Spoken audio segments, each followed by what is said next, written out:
solar panels do you actually need? This is one of the most important questions every homeowner should start with when thinking about solar. Not what brand of panels is the best, not whether the panel is 420 or 450 watts. The real question is very simple. How much electricity does my home use and how many panels will I actually need to power that home?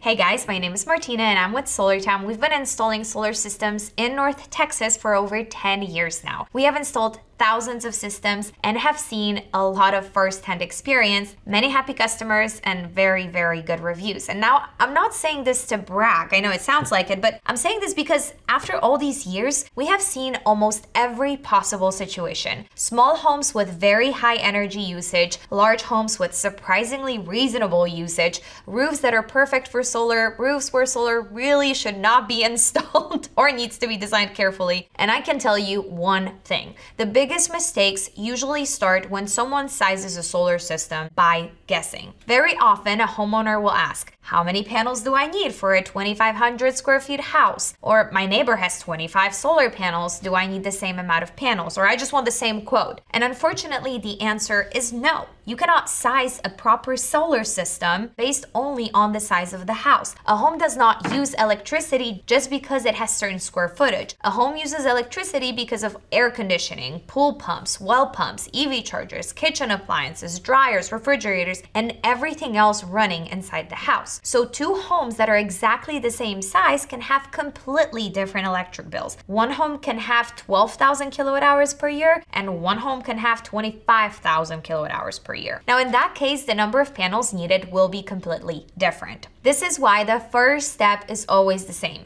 You need to check your annual energy usage in kilowatt hours. We're not looking only at the dollar amount on the bill. The dollar amount can change because the electric rate, delivery charges, fixed fees that they charge, any other charge on the bill. What we really need to see is a kilowatt hours or kWh. Ideally, you want to take the last 12 months of electric bills and add up the usage. Sometimes your electric company shows a usage graph directly on just one bill. Sometimes you can download the data from the online portal as in like an Excel file. Sometimes you simply have to open those bills up and write down the monthly usage one by one. Now, it is a little boring, but it's absolutely the foundation of a proper solar design.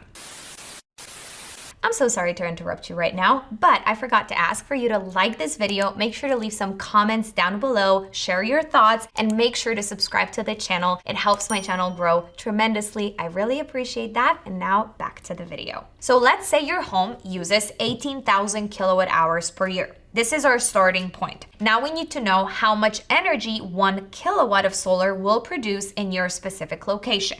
Now in Texas, with a good roof orientation, you can often see an estimate of 1,400 to 1,500 kilowatt hours per year from 1 kilowatt of solar. But this depends again on the roof. An east and west facing roof or one or the other will be closer to 1,200 or 1,300 kilowatt hours per 1 kilowatt installed. A roof with a lot of shading will produce much less, and then a roof with great sun exposure and no trees will produce more. Now we do this simple math. So if your home uses 18,000 kilowatt hours per year, and in your location, 1 kilowatt of solar produces around 1,450 kilowatt hours per year, so a really good roof, we divide that 18,000 by 1,450. Now that gives us about 12.4 kilowatts of solar. This means to cover close to 100% of the annual usage, we need about 12.4 kilowatt solar system.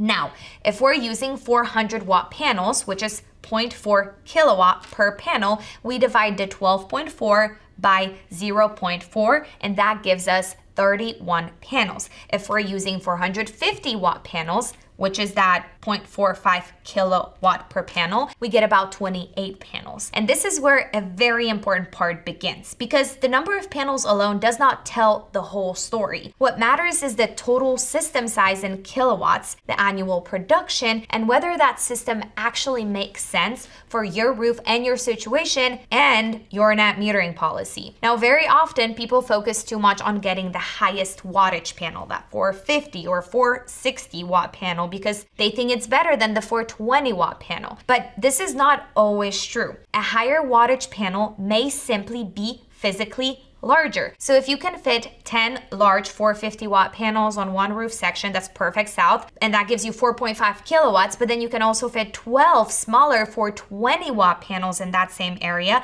That gives you 5.04 kilowatts. So in that case, the lower wattage panel actually gives you a larger system because it uses the available space better. Now, this is why a good solar design is not about putting the prettiest panel name on the proposal or the most popular. A good design is about using the available space in the smartest way possible. Now, the next important thing is the offset, which means what percentage of your usage you want to cover with solar. Now, in a perfect world, everyone would want 100% offset, but in reality, 100% is not always the best financial decision. Oftentimes, it can actually be a terrible financial decision. Now, it depends on how your electricity provider credits you for excess production. If you have true one-to-one net metering, then 100% offset may make a lot of sense. If you have available of one-to-one net metering with your utility, I don't know what you're doing if you're not already have solar panels on your roof. But if you sell excess electricity back to the grid at a much lower rate than the rate you pay when buying electricity, then oversizing the system may mean that you're giving away cheap energy to the utility and then buying more expensive energy back at night or in the evening. In that case, sometimes it makes more sense to install a smaller system like 50% offset or 60% offset, or add a battery so that you can keep more of your own energy for yourself to use at night or in the evening. Now, this is extremely important in Texas, especially here in the DFW area. We cannot design every system as if the homeowner have the same exact electric plan or buyback plan. We have Encore, we have Coaster, Farmers Electric, Grace and Collin, which by the way still has one-to-one.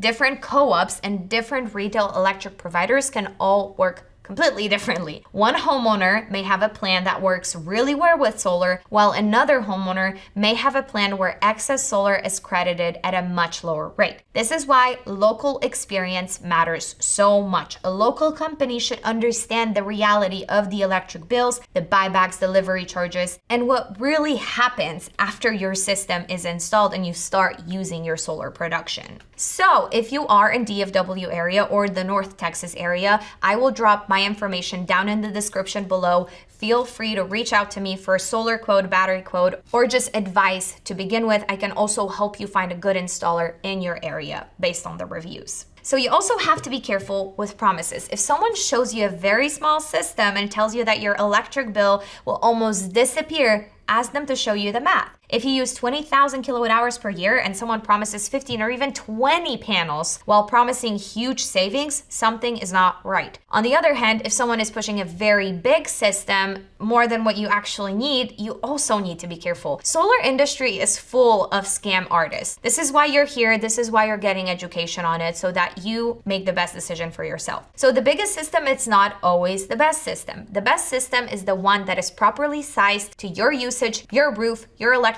plan, and your goals. You also have to think about the future. Are you planning to buy an electric vehicle? Do you want to add a battery later? Do you have a pool? Are you planning to add one? Are your kids moving out soon? Do you work from home? All those things can change the size of the system that you actually need. Solar is an investment for 25 to 30 years, so we cannot design it only around today's electric bill. But at the same time, we also cannot completely guess the future and oversize the system too much without a good reason. So when someone asks me, how many panels do I need? My answer is this. First, show me your last 12 months of usage in kilowatt hours. Then we will look at the roof, the direction, the shading, and the realistic production. Then we will take a look at the offset. What offset makes sense based on your electric provider? Only after that can we honestly say whether you need 18, 28, or 40 solar panels. The most important thing is not to start with the sale. You have to start with the analysis. Solar is a great investment, or it can be a great investment, but only when it's designed correctly. A good solar system comes from real data, experience, and honest conversation. So before you sign any contract, check your usage, ask realistic questions, and ask about the buyback rate, and make sure someone actually calculated how many panels you need instead of just selling you however many panels they want to sell. And remember, for the love of all things sunny, do not sign up for a 25-year solar lease. This is why you should watch the next video that I'm gonna put somewhere up here. Thank you guys so much for watching, and I will see you in my next video. I didn't say bye. Bye. This is the video you should absolutely watch now.